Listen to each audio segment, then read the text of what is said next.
जयंती मंगला काली भद्र काली कपालिनी दुर्गा क्षमा शिवा धात्री स्वाहा स्वधा नमोस्तुते।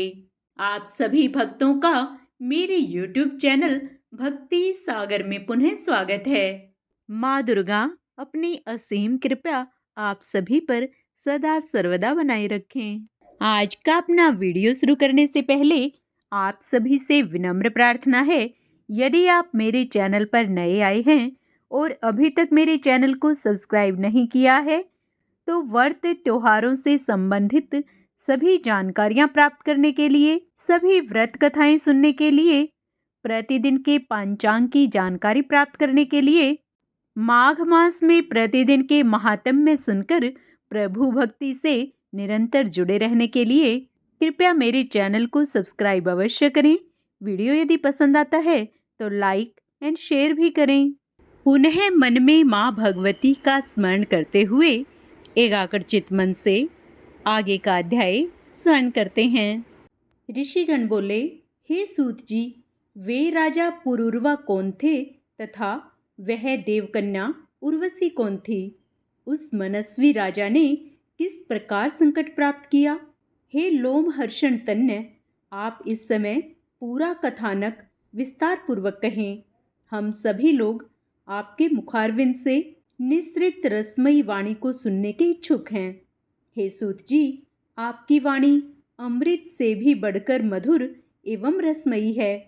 जिस प्रकार देवगण अमृतपान से कभी तृप्त नहीं होते, उसी प्रकार आपके कथा स्वर्ण से हम तृप्त नहीं होते। सूत जी बोले, हे मुनियों, अब आप लोग उस दिव्य तथा मनोहर कथा को सुनिए जिसे मैंने परम श्रेष्ठ व्यास जी के मुख से सुना है। मैं उसे अपनी बुद्धि के अनुसार वैसा ही कहूँगा। सूर्यगुरु बृहस्पति की पत्नी का नाम तारा था। वह रूप यौवन से संपन्न तथा सुंदर अंगों वाली थी। एक बार वह सुंदरी अपने यजमान चंद्रमा के घर गई। उस रूप तथा यौवन से संपन्न चंद्रमुखी कामिनी को देखते ही चंद्रमा उस पर आसक्त हो गए। तारा भी चंद्रमा को देखकर आसक्त हो गई। इस प्रकार वे दोनों तारा तथा चंद्रमा एक दूसरे को देखकर प्रेम विभोर हो गए। वे दोनों प्रेमोन्मत्त एक दूसरे को चाहने की इच्छा से युक्त हो विहार करने लगे। इस प्रकार उनके कुछ दिन व्यतीत हुए। तब बृहस्पति ने तारा को घर लाने के लिए अपना एक शिष्य भेजा, परंतु वह न आ सकी। जब चंद्रमा ने बृहस्पति के शिष्य को कई बार लौटाया तो वे क्रोधित होकर चंद्रमा के पास स्वयं गए।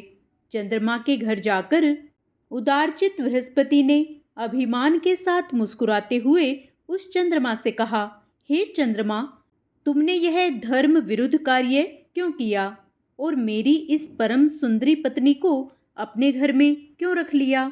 हे देव, मैं तुम्हारा गुरु हूँ और तुम मेरे यजमान हो। तब हे मूर्ख, तुमने गुरु पत्नी को अपने घर में क्यों रख लिया? ब्रह्म हत्या करने वाला, सुवर्ण चुराने वाला, मदिरापान करने वाला, गुरु पत्नीगामी तथा पांचवा इन पापियों के साथ संगम रखने वाला, ये महापातकी हैं। तुम महापापी, दुराचारी एवं अत्यंत निंदनीय हो। यदि तुमने मेरी पत्नी के साथ अनाचार किया है तो तुम देवलोक में रहने योग्य नहीं हो। हे दुष्टात्मन, असीता पांगी मेरी इस पत्नी को छोड़ दो, जिससे इसे मैं अपने घर ले जाऊं, अन्यथा गुरु पत्नी का अपहरण करने वाले तुमको मैं शाप दे दूंगा। इस प्रकार बोलते हुए स्त्री विरह से कातर तथा क्रोधाकुल देवगुरु बृहस्पति से रोहिणीपति चंद्रमा ने कहा। चंद्रमा बोले, क्रोध के कारण ब्राह्मण अपूजनीय होते हैं। क्रोध रहित तथा धर्म शास्त्रज्ञ विप्र पूजा के योग्य हैं और इन गुणों से हीन ब्राह्मण त्याज्य होते हैं। हे अनघ, वह सुंदर स्त्री अपनी इच्छा से आपके घर चली जाएगी और यदि कुछ दिन यहाँ ठहर भी गई तो इससे आपकी क्या हानि है? अपनी इच्छा से ही वह यहाँ रहती है। सुख की इच्छा रखने वाली वह कुछ दिन यहाँ रहकर अपनी इच्छा से चली जाएगी। आपने ही तो पूर्व में धर्म शास्त्र में इस मत का उल्लेख किया है कि संसर्ग से स्त्री और वेद कर्म से ब्राह्मण कभी दूषित नहीं होते। चंद्रमा के ऐसा कहने पर बृहस्पति अत्यंत दुखी हुए एवं चिंता मग्न होकर शीघ्र ही अपने घर चले गए।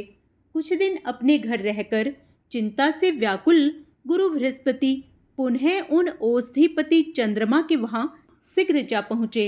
वहां द्वारपाल ने उन्हें भीतर जाने से रोका। तब वे क्रुद्ध होकर द्वार पर ही रुक गए। कुछ देर प्रतीक्षा करने पर जब चंद्रमा वहां नहीं आए तब बृहस्पति अत्यंत क्रुद्ध हो उठे। वे विचार करने लगे, मेरा शिष्य होते हुए भी इसने माता के समान आदरणीय गुरु पत्नी को बलपूर्वक हर लिया है, इसलिए अब मुझे इस अधर्मी को दंडित करना चाहिए। तब बाहर द्वार पर खड़े बृहस्पति ने क्रोध के साथ चंद्रमा से कहा, अरे नीच, पापी, देवाधम, तुम अपने घर में निश्चिंत होकर क्यों पड़े हो? मेरी स्त्री शीघ्र मुझे लौटा दो, अन्यथा मैं तुम्हें शाप दे दूंगा। यदि तुम मेरी पत्नी नहीं दोगे तो मैं तुझे अभी अवश्य भस्म कर दूंगा। सूत जी बोले, बृहस्पति के इस प्रकार के क्रोध भरे वचन सुनकर द्विजराज चंद्रमा शीघ्र घर से बाहर निकले और हंसते हुए उनसे बोले, आप इतना अधिक क्यों बोल रहे हैं? सर्व लक्षण संपन्न वह असीता पांगी आपके योग्य नहीं है। हे विप्र, आप अपने समान किसी अन्य स्त्री को ग्रहण कर लीजिए। ऐसी सुंदरी भिक्षुक के घर में रहने योग्य नहीं है। यह प्राय कहा जाता है, अपने समान गुण संपन्न पति पर ही पत्नी का प्रेम स्थिर रहता है। अपने इच्छानुसार अब आप चाहे जहाँ चले जाएं, मैं इसे नहीं दूंगा। आपका शाप मेरे ऊपर नहीं लग सकता। हे गुरु, मैं यह रमणी आपको नहीं दूंगा। अब आप जैसा चाहें वैसा करें। सूत जी बोले, चंद्रमा के ऐसा कहने पर देवगुरु बृहस्पति रुष्ट होकर चिंता में पड़ गए और वे कुपित हो शीघ्रता से इंद्र के भवन चले गए। वहां स्थित देवगुरु बृहस्पति को दुख से व्याकुल देखकर इंद्र ने पाद्य, अर्घ्य तथा आचमनीय आदि से उनकी विधिवत पूजा करके बैठाया। जब बृहस्पति आसन पर बैठकर स्वस्थ हो गए तब परम उदार इंद्र ने उनसे पूछा, हे महाभाग, आपको कौन सी चिंता है? हे मुनिवर, आप इतने शोकाकुल किस लिए हैं? मेरे राज्य में आपका अपमान किसने किया है? आप मेरे गुरु हैं, अतः हमारी सारी सेना एवं लोकपाल सभी आपके अधीन हैं। ब्रह्मा, विष्णु, रुद्र तथा अन्य देवता भी आपकी सहायता करेंगे। आपको कौन सी चिंता है? इस समय उसे बताइए। बृहस्पति बोले, चंद्रमा ने मेरी सुंदर नेत्रों वाली पत्नी तारा का हरण कर लिया और वह दुष्ट मेरे बार बार प्रार्थना करने पर भी उसे लौटाता नहीं है। हे देवराज, अब मैं क्या करूं? अब तो केवल आप ही मेरी शरण हैं। हे सत्कर्तो, मैं अत्यंत दुखी हूँ। हे देवेश, आप मेरी सहायता कीजिए। इंद्र बोले, हे धर्मात्मन, आप शोक न करें। हे सुवर्त, मैं आपका सेवक हूँ, मैं आपकी पत्नी को अवश्य लाऊंगा। हे महामते, यदि दूत भेजने पर भी वह मदोन्मत्त चंद्रमा आपकी स्त्री को नहीं देगा तो देव सेनाओं सहित मैं स्वयं युद्ध करूंगा। इस प्रकार गुरु बृहस्पति को आश्वासन देकर इंद्र ने अपनी बात को सही ढंग से कहने वाले विलक्षण तथा वाक्पटु दूत को चंद्रमा के पास भेजा। शीघ्र ही वह चतुर्दूत चंद्रलोक गया और रोहिणीपति चंद्रमा से यह संदेश वचन कहने लगा, हे महाभाग, हे महामते, इंद्र ने आपसे कुछ कहने के लिए मुझे भेजा है, अतः उनके द्वारा जो कुछ कहा गया है वही ज्यों का त्यों मैं आपसे कह रहा हूँ। हे महाभाग, हे सुवर्त, आप धर्मज्ञ हैं, नीति जानते हैं तथा धर्मात्मा अत्रि मुनि आपके पिता हैं, अतएव आपको कोई ऐसा कार्य नहीं करना चाहिए जिससे आप निंदनीय हो जाएं। आलस्य रहित होकर यथाशक्ति अपनी स्त्री की रक्षा सभी प्राणी करते हैं, अतः इस तारा के लिए बड़ा कलह होगा, इसमें संदेह नहीं है। हे सुधानिधे, जैसे आप अपनी भार्या की रक्षा हेतु प्रयत्न करते हैं, वैसे ही गुरु बृहस्पति भी अपनी पत्नी की रक्षा के लिए प्रयत्नशील हैं। आप अपने ही सदृश सभी प्राणियों के विषय में विचार कीजिए। हे सुधानिधे, आपको दक्ष प्रजापति की सुलक्षणों से युक्त 28 कन्याएं पत्नी के रूप में प्राप्त हैं। आप अपने गुरु की पत्नी को पाने की इच्छा क्यों रखते हैं? स्वर्गलोक में मेनका आदि अनेक मनोरम अप्सराएं सर्वदा सुलभ हैं। तब उनके साथ स्वेच्छापूर्वक विहार कीजिए और गुरु पत्नी तारा को शीघ्र ही लौटा दीजिए। आप जैसे महान लोग यदि अहंकारवश ऐसा निंदनीय कर्म करें तो अनभिज्ञ साधारण जन तो उनका अनुकरण करेंगे ही और तब धर्म का नाश हो जाएगा। अतः हे महाभाग, गुरु की इस मनोरमा पत्नी को शीघ्र लौटा दीजिए, जिससे आपके कारण इस समय देवताओं के बीच कलह उत्पन्न ना हो। सूत जी बोले, दूत से इंद्र का संदेश सुनकर चंद्रमा कुछ क्रोधित हो गए और उन्होंने इंद्र के दूत को इस प्रकार व्यंग्यपूर्वक उत्तर दिया। चंद्रमा बोले, हे महाबाहो, आप धर्मज्ञ हैं और स्वयं देवताओं के राजा हैं। आपके पुरोहित बृहस्पति भी ठीक आपकी तरह हैं और आप दोनों की बुद्धि भी एक समान है। दूसरे को उपदेश देने में अनेक लोग चतुर होते हैं, परंतु कार्य उपस्थित होने पर उपदेशानुसार स्वयं आचरण करने वाला दुर्लभ होता है। हे देवेश, बृहस्पति के बनाए शास्त्र को सभी मनुष्य स्वीकार करते हैं। शक्तिशाली लोगों के लिए सब कुछ अपना होता है, परंतु दुर्बल लोगों के लिए कुछ भी अपना नहीं होता। तारा जितना प्रेम मुझसे करती है उतना बृहस्पति से नहीं। अतः अनुरक्त स्त्री धर्म अथवा न्याय से त्याज्य कैसे हो सकती है? गृहस्थ जीवन का वास्तविक सुख तो प्रेम रखने वाली स्त्री के साथ ही होता है, उदासीन स्त्री के साथ नहीं। इसलिए हे दूत, तुम जाओ और इंद्र से कह दो कि मैं इसे नहीं दूंगा। हे सहस्राक्ष, आप स्वयं समर्थ हैं, आप जो चाहते हो वह कीजिए। सूत जी बोले, चंद्रमा के ऐसा कहने पर दूत इंद्र के पास लौट गया और चंद्रमा ने जो कहा था वह सब उसने इंद्र से कह दिया। इसे सुनकर प्रतापी इंद्र भी अत्यंत क्रोधित हुए और गुरु बृहस्पति की सहायता के लिए सेना की तैयारी करने लगे। दैत्यगुरु शुक्राचार्य चंद्रमा तथा देवगुरु के विरोध की बात सुनकर बृहस्पति से द्वेष के कारण चंद्रमा के पास गए और उससे बोले कि आप तारों को वापस मत दीजिए। हे महामते, हे मान्य, यदि इंद्र के साथ आपका युद्ध छिड़ जाएगा तो मैं भी अपनी मंत्र शक्ति से आपकी सहायता करूंगा। गुरु पत्नी से अनाचार की बात सुनकर और शुक्राचार्य को बृहस्पति का शत्रु जानकर शिवजी भी बृहस्पति की सहायता के लिए तैयार हो गए। तब तारकासुर के साथ हुए युद्ध की भांति देवदानवों में संग्राम छिड़ गया। यह युद्ध बहुत वर्षों तक चलता रहा। देवदानवों का यह संग्राम देखकर प्रजापति ब्रह्मा जी हंस पर सवार होकर उस कलेश की शांति के लिए रणस्थल में शीघ्र पहुँचे। तब ब्रह्मा जी ने चंद्रमा से कहा कि तुम गुरु बृहस्पति की पत्नी लौटा दो, नहीं तो भगवान विष्णु को बुलाकर मैं तुम्हें समूल नष्ट कर दूंगा। तत्पश्चात लोक पितामह ब्रह्मा जी ने भृगुनंदन शुक्र को भी युद्ध से रोका और उनसे कहा, हे महामते, दैत्यों के संग से क्या आपकी भी बुद्धि अन्याय युक्त हो गई है? तत्पश्चात ब्रह्मा जी की बात सुनकर शुक्राचार्य चंद्रमा के पास गए। उन्होंने चंद्रमा को युद्ध से रोका और कहा कि तुम्हारे पिता ने मुझे भेजा है, तुम अपने गुरु की पत्नी को तत्काल छोड़ दो। सूत जी बोले, शुक्राचार्य की वह अद्भुत वाणी सुनकर चंद्रमा ने बृहस्पति की गर्भवती सुंदरी प्रिय भार्या को लौटा दिया। पत्नी को पाकर देवगुरु बड़े प्रसन्न हुए और आनंद पूर्वक अपने घर चले गए। तत्पश्चात सभी देवता और दैत्य भी अपने अपने घर चले गए। पितामह ब्रह्मा अपने लोक को तथा शिवजी भी कैलाश पर्वत पर चले गए। इस प्रकार अपनी सुंदरी स्त्री को पाकर बृहस्पति संतुष्ट हो गए। तदंतर कुछ दिनों के बाद तारा ने शुभ दिन तथा शुभ नक्षत्र में गुणों में चंद्रमा के समान ही सुंदर पुत्र को जन्म दिया। पुत्र को उत्पन्न देखकर देवगुरु बृहस्पति ने प्रसन्न मन से उसके विधिवत जात कर्म आदि सभी संस्कार किए।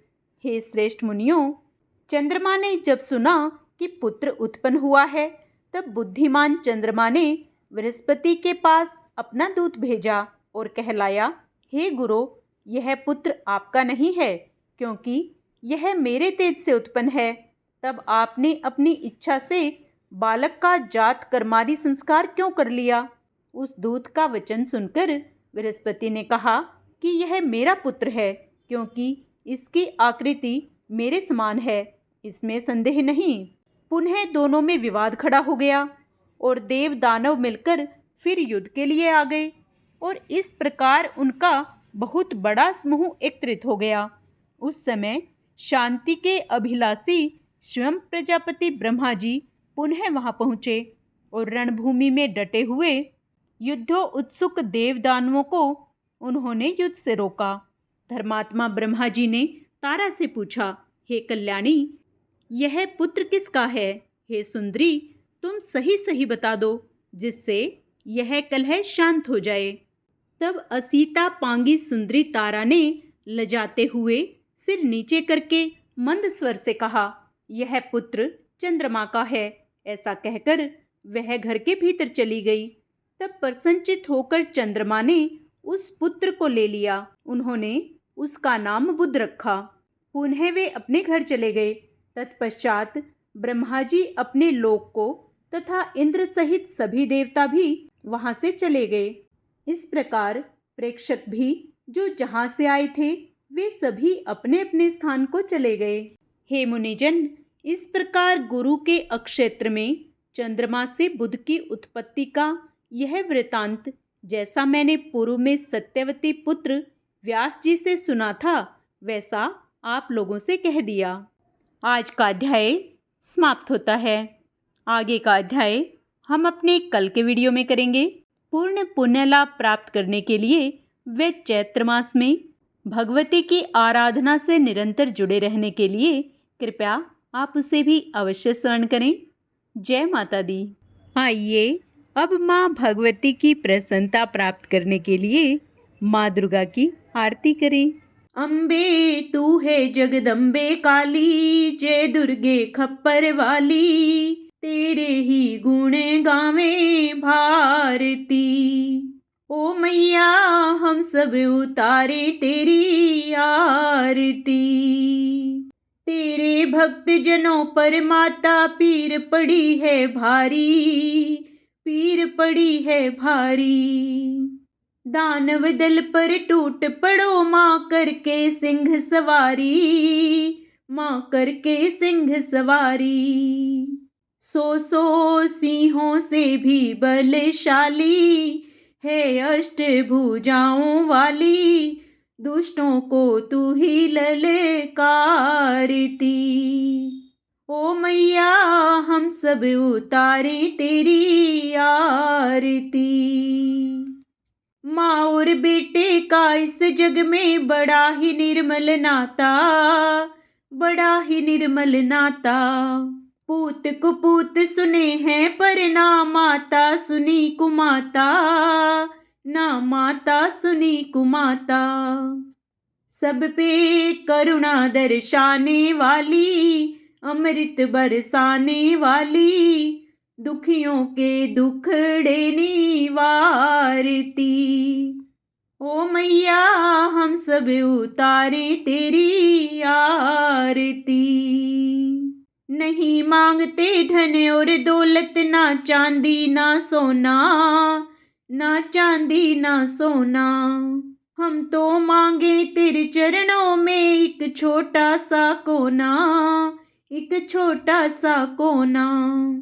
सबकी बिगड़ी बनाने वाली, लाज बचाने वाली, सतियों के सत को संवारती। ओ मैया हम सब उतारे तेरी आरती। चरण शरण में खड़े तुम्हारी, ले पूजा की थाली, ले पूजा की थाली। वरद हस्त सर पर रख दो माँ, संकट हरने वाली, माँ संकट हरने वाली।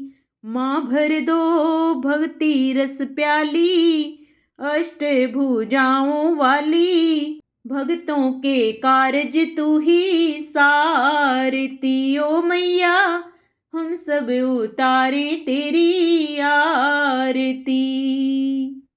अम्बे तू है जगदम्बे काली, जय दुर्गे खप्पर वाली। तेरे ही गुण गाएं भारती।